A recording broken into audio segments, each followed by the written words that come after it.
Pulivendula MLA press meet పెట్టి 2 గంటల సేపు ఈ రాష్ట్ర ప్రజల యొక్క సమయాన్ని వృధా చేసినటువంటి పరిస్థితి. ఎందుకంటే అతనికి నాకు అనుమానం, నిజాలు చెబితే తల 1000 చెక్కలు అవుతుందని చెప్పేసి శాపం ఉందేమో.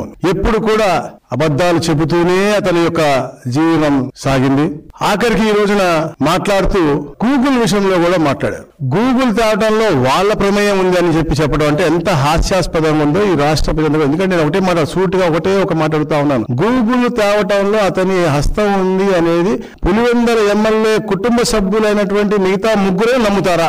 అలాంటి హాస్యాస్పదమైన మాటలు అబద్ధాలు. ఎందుకంటే అబద్ధాల పునాదుల మీద పుట్టినటువంటి పార్టీ అది. ఈ రోజు శవాల మీద అలాగే అబద్ధాల పునాదుల మీద దిగజారు రాజకీయాలు చేస్తా ఉన్నారు. మనం చూసాం తెలుగుదేశం పార్టీ ఈ రాష్ట్ర విభజన చేసిన తర్వాత రాష్ట్రాన్ని అభివృద్ధి చేయాలి, ఈ రాష్ట్రంలో అగ్రస్థానం తీసుకెళ్ళని తపన పడే రోజుల్లో 14-19లో ఎట్లాగైనా కూడా ఎన్ని అబద్ధాలు చెప్పైనా కూడా తెలుగుదేశం పార్టీని దింపేయాలని ఆ రోజున కుట్ర పన్ని సొంత బాబాయిని కూడా, అంటే 6 అంగుళాల తల మీద గాయం ఉండి తొడల మీద చేతుల మీద దెబ్బలుంటే దాన్ని కూడా గుండెపోటు అని చెప్పి దాని తర్వాత నారాసుర రక్త చరిత్ర అని చెప్పేసి వాళ్ళ పేపర్లో వేసుకున్నటువంటి పరిస్థితి. సిబిఐకి ఇవ్వాలి అన్నారు. 2019లో వాళ్ళు వచ్చిన తర్వాత సిబిఐ గురించి ఊసేలేదు, సిబిఐ గురించి మాట్లాడలేదు. దాని తర్వాత సిబిఐ వాళ్ళు నిర్ధారించి వారికి అనువాయిలు చేశారు ఈ పని అని చెప్పి నిర్ధారించి వాళ్ళు ఊరొస్తే వాళ్ళని తరిమివేసే పరిస్థితి. అంటే సొంత బాబాయి చనిపేసిన తర్వాత